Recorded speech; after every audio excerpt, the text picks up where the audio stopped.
भगवान कहते हैं मैं निर्मल मन में रहता हूं, मैं वहीं आऊंगा जहां मन निर्मल है। और हम कहते हैं प्रभु बिना तुम्हारे हमारा मन निर्मल कैसे होगा। तुम कहते मैं निर्मल तन के मन में रहता, हम कहते वो वस्तु बताओ, वो मन बतलाओ बिना तुम्हारे जो निर्मल हो। इसलिए प्रभु तुम आओगे तभी तो निर्मलता आएगी। सुनो राम अब कहूं निकेता, जहां बसऊ सिए लखन समेता, जिनके श्रवण समुद्र समाना। तुम्हारी कथा की नदियां बहती रहें, बहती रहें, बहती रहें, और इतनी नदियां प्रवाहित होकर समुद्र में समा जाए तो भी समुद्र कभी भरता नहीं है। इसी तरह आपकी कथा श्रवण करने वालों का मन कभी ना अघाए, उनके कान समुद्र जैसे विशाल हो जाते हैं। ऐसे ऐसे हृदयों में आप विराजो प्रभु। भर ही निरंतर हो ही न पूरे, लोचन चातक जिन कर रखे। बस देखना ही चाहते हैं तुमको, दर्शन करके मन नहीं भरता। लोग मुझे कहते हैं दीदी माँ ये आप कथा सुनाती रहती हैं, हजारों लोग आपको घेर कर बैठे रहते हैं, इनका मन नहीं भरता। हमने कहा ये कथा है, कोई नावल थोड़ी है कि एक दो बार पढ़ के मन भर जाएगा। ये फिल्म थोड़ी है कि ज्यादा ही पागलपन चढ़ेगा तो 10-15 बार देख लोगे। ये प्रभु की कथा है, जब भी सुनी जाती है तो नित नूतन ही लगती है तो प्राचीन पर रोज नहीं लगती। और ये रसिकों का काम है, भावुकों का काम है। जिनको बुद्धि का जीर्ण हो गया वो कथा में नहीं बैठ पाते। जिनका हृदय प्रबल है वो बार बार सुनते हैं। करनित करहि राम पद पूजा, राम भरोस हृदय नहीं दूजा। करनित करहि राम पद दूजा, राम भरोस हृदय नहीं दूजा।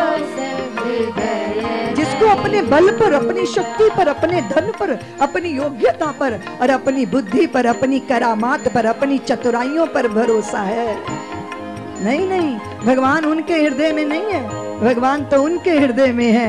एक भरोसो राम बस।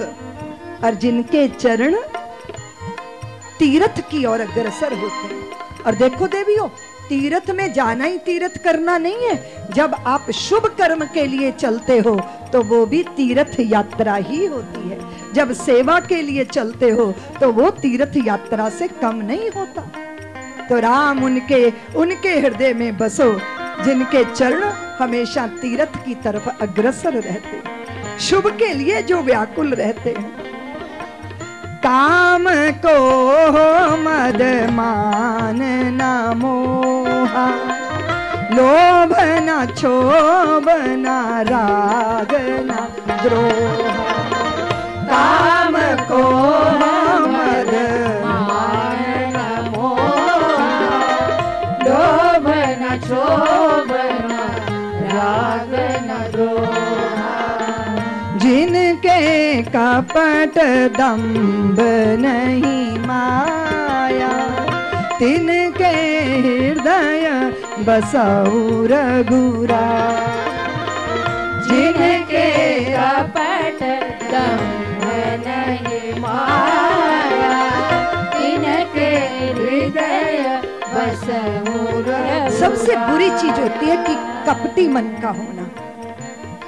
जो कपटी मन के होते हैं ना वो बड़े बुरे लोग। दंभ जो है नहीं उसको करके दिखाना, ये दंभी का लक्षण है। जो जीवन में नहीं है उसको भी बोलते रहना, बोलते रहना। कितना सुनते हैं मन भर और प्रवचन करते हैं टन भर, और अपनी जिंदगी में नहीं है कण भर, तो बात कैसे बनेगी, कैसे बनेगी।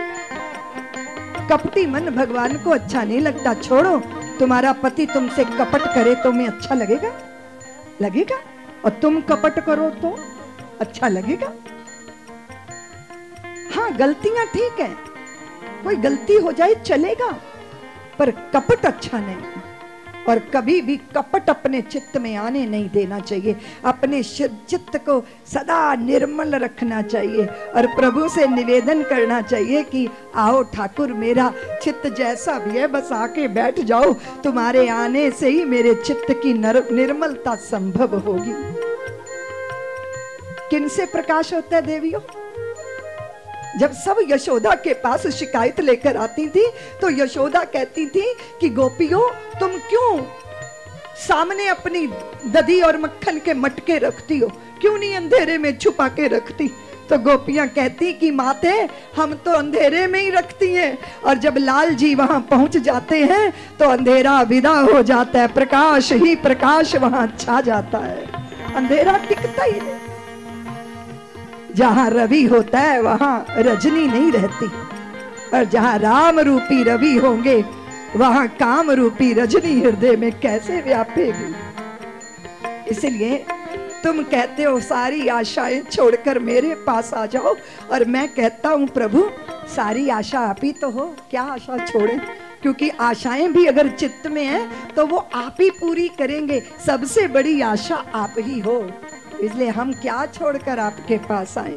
तुम कहते हो जितना जैसा समझो वो मेरी माया है, समझ गए हम भी, तुम चाहे जो कुछ भी कह लो, लेकिन हमने समझ लिया है जिसने जितना जैसा जो भी रहकर यहाँ जो किया है वो सब तुम ही हो। न तेरी माया से हमें मतलब है न तुमसे हमें मतलब है, इस बात के लिए कि हम विभाजन करें, जो है सो तुम ही तुम हो नाथ। इसलिए कृपा करो हमारे हृदय में आके विराजमान हो जाए, हमारी सारी कुटिलताएं विदा हो जाएंगी, कपट विदा हो जाएगा, वितृष्णा विदा हो जाएगी। राम आप मेरे हृदय में आकर विराजमान हो जाओ। यहाँ वाल्मीकि जी ने रहने की जगह बताई है देवियों, और हम देखें कि हमारे घर के आंगन में आ सकते हैं ठाकुर जी, आ सकते हैं? इस योग्य है घर का आंगन?